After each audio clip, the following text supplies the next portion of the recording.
plaisir d'introduire la dernière présentation de cette matinée avant les ateliers. C'est Dr Jessica Forcivo qui va la donner. C'est une jeune cardiaque avec un intérêt en chirurgie aortique qui est au CHUM depuis maintenant 2 ans, 3 ans 3 ans. Et donc Jessica va nous parler de la chirurgie aortique dans les aortopathies héréditaires. Bon, alors, bon matin tout le monde. Ça me fait vraiment plaisir d'être ici avec vous. Puis comme on l'a dit, c'est très informel, puis vous pouvez m'interrompre si vous avez des questions ou quoi que ce soit. Est-ce qu'on peut mettre les diapositives de mon ordinateur, s'il vous plaît?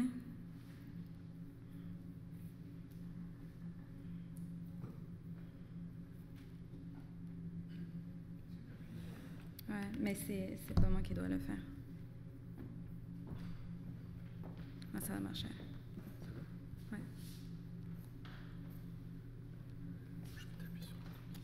C'est d'habitude, c'est elle qui le fait. Ah, c'est bon, parfait. Excellent, merci. Donc, je vais vous parler de la chirurgie aortique pour les syndromes aortiques héréditaires.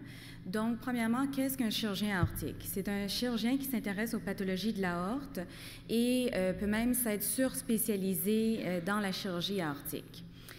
C'est aussi un chirurgien qui a tellement d'intérêt que tous les patients qu'il traite, ben, il les suit. OK? Il suit la littérature qui concerne, il va à des congrès, il s'intéresse aux nouveautés dans le développement de la maladie et tout ça.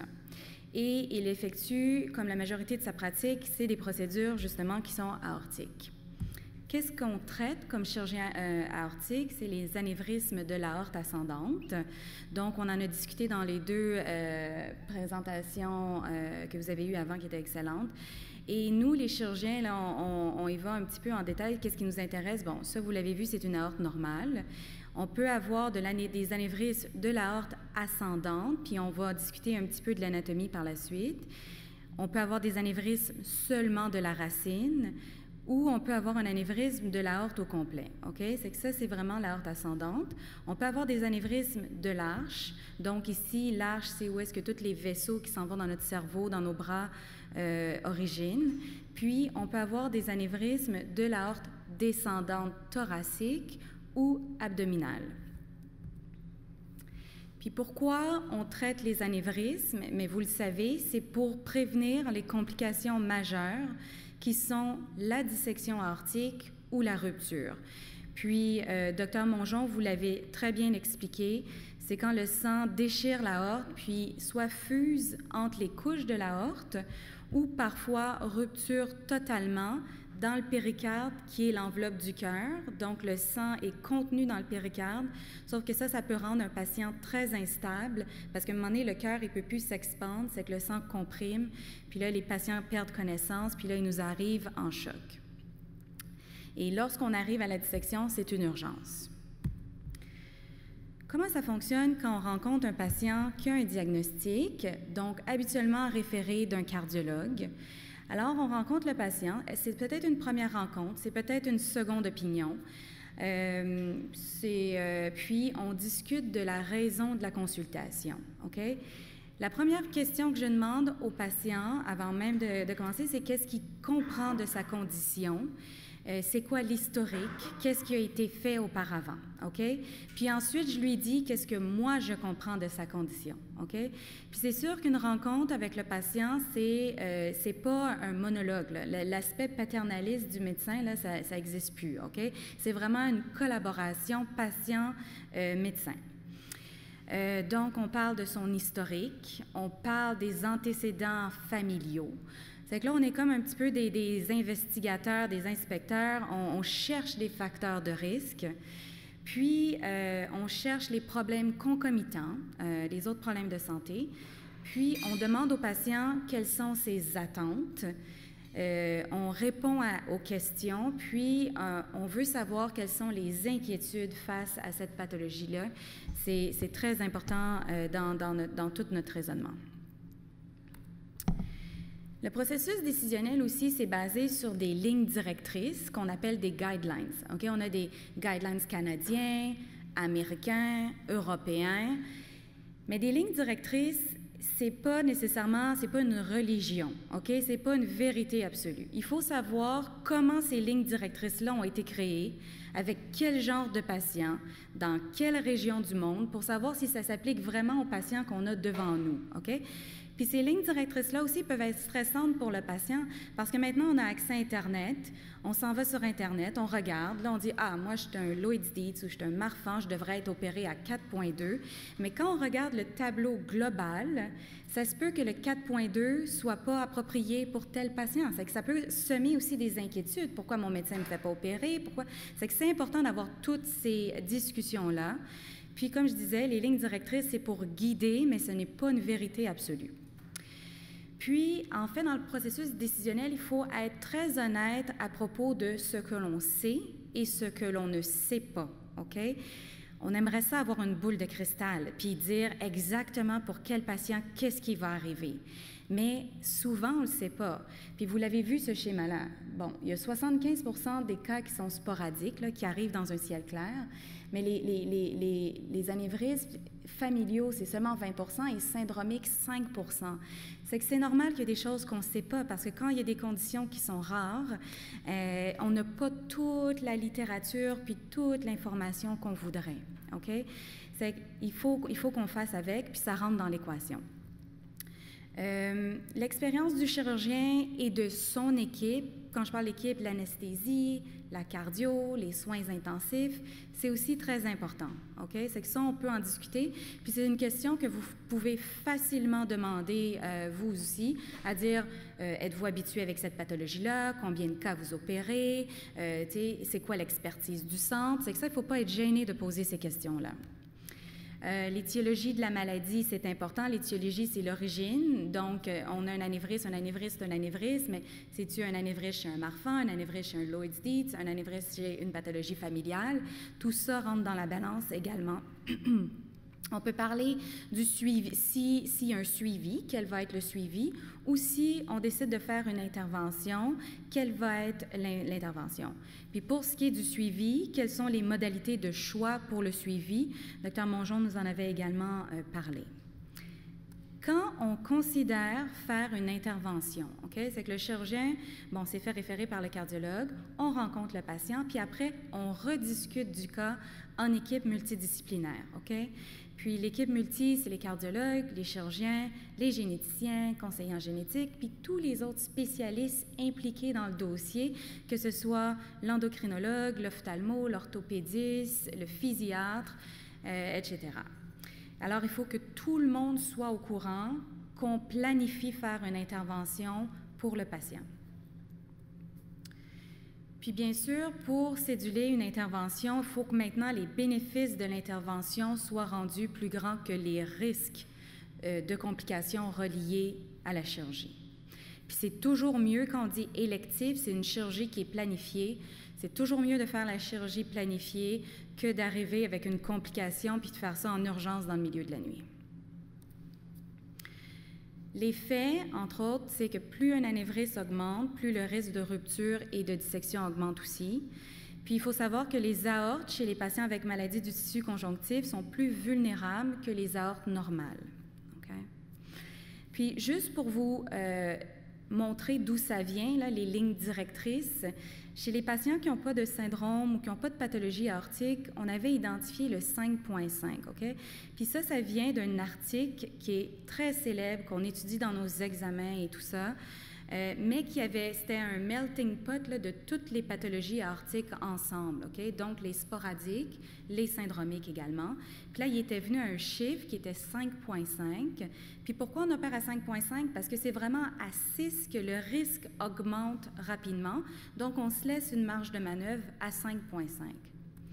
Mais qu'est-ce qu'il y en est des pathologies plus rares? Est-ce qu'on doit se fier au 5.5? Puis là, c'est là que toutes les évidences, toutes les recherches nous ont fait pencher plus précocement pour les patients qui avaient des pathologies de l'aorte.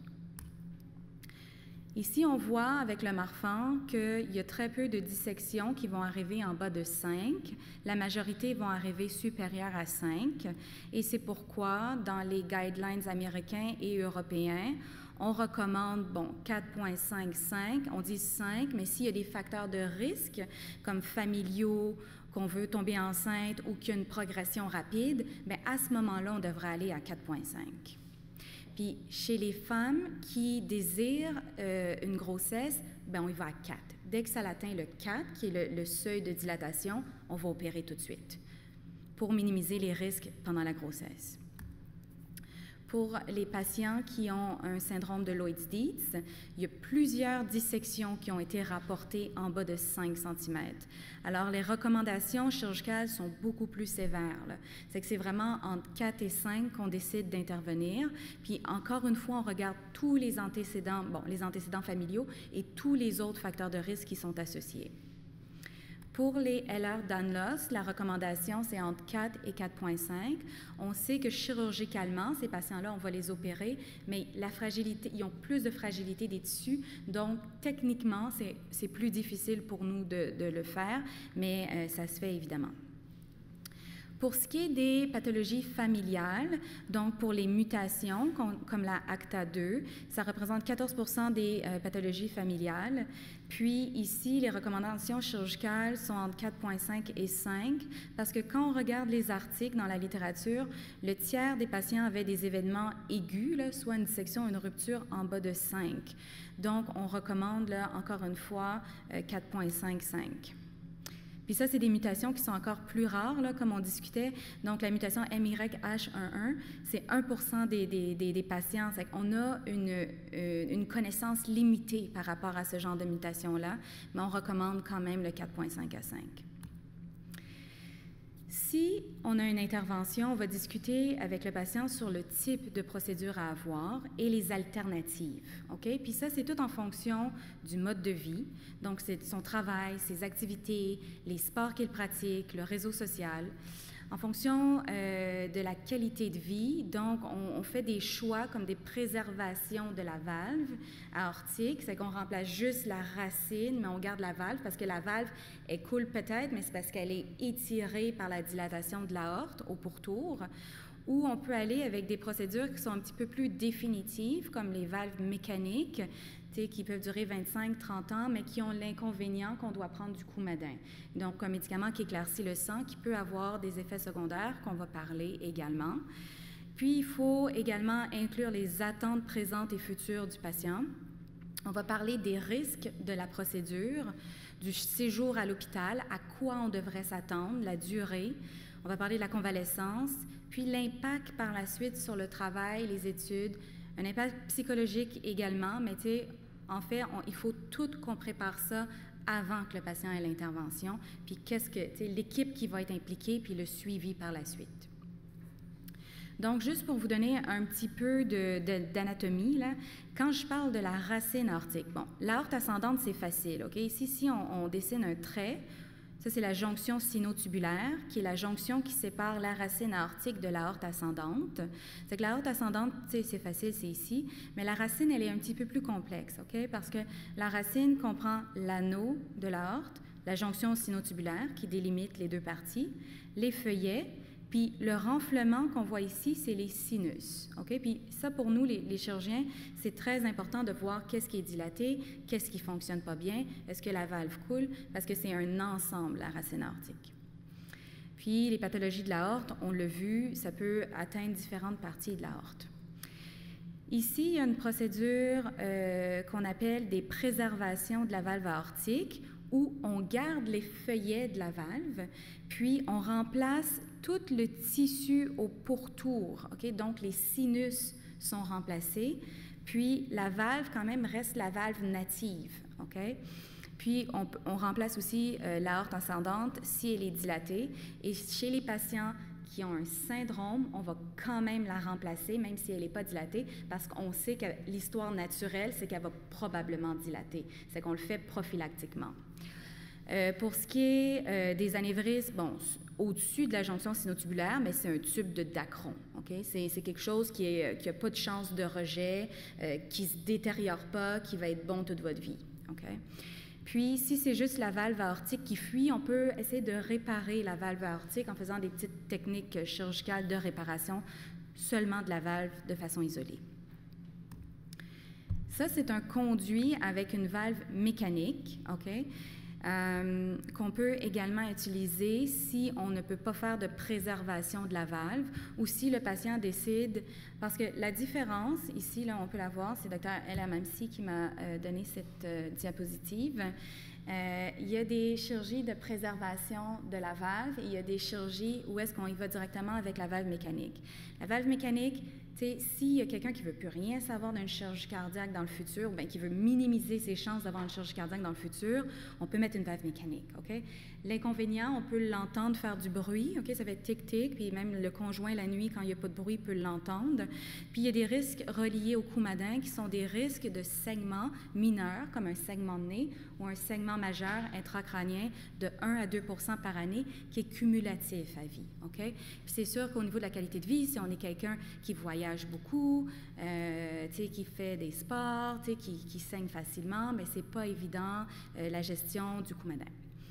Puis, il y a des chirurgies de préservation de la valve aortique. C'est que là, on enlève tout le coumadin et tout ça, on garde la valve native, sauf qu'on risque peut-être d'avoir une réopération dans le futur. OK? C'est qu'il faut voir un petit peu avec les valeurs du patient, ses attentes, quelle serait l'option préférable. Okay?